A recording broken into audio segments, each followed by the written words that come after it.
Dozens of people have been killed in the Philippines in floods caused by a typhoon which hit the country on Friday. Officials say at least 25 people died in the extreme weather, mainly from flash floods and toppled trees. A further 8 people have been reported missing. Over 80 towns and cities have declared emergencies. Typhoon Co-may made landfall early on Friday morning before weakening into a tropical storm. Now let's get more on this with journalist Dave Grunebaum, who is at an evacuation center in an elementary school in Pasig City in the Philippines. So Dave, you're at an evacuation center at the moment. How exactly are the evacuees being cared for?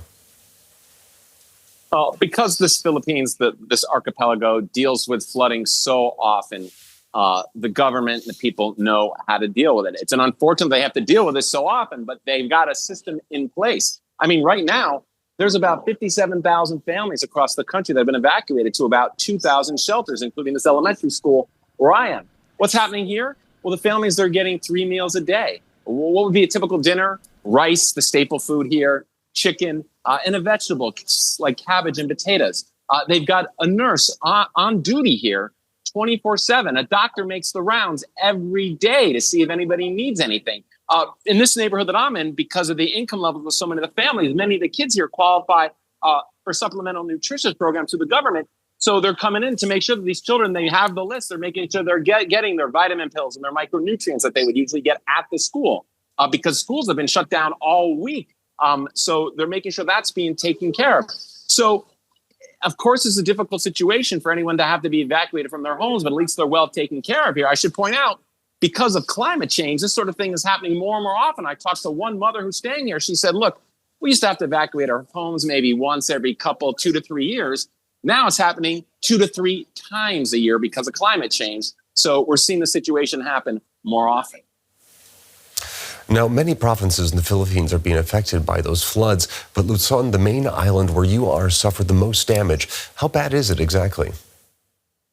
Yeah, well, the overwhelming majority of those 57,000 families that I mentioned have been evacuated are here on Luzon Island. And keep in mind, even before the typhoon hit at the end of the week, there had been rain every day going on here. Some people had to leave their homes even before the typhoon hit, but then this on top of it forced so many more to have to flee.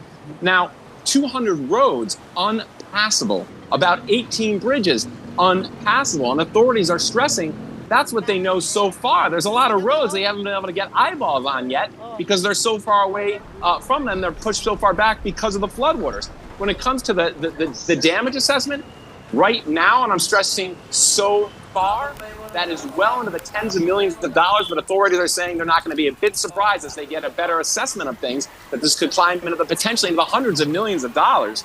And here's the thing, of course, the question that comes up is, how long so people can go home?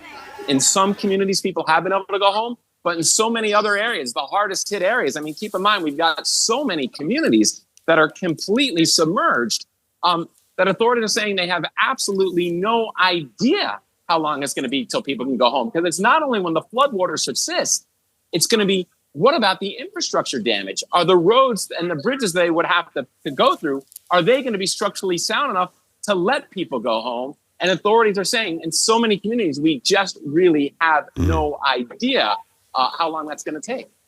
All right, it looks like the Philippines has another long cleanup process ahead of it.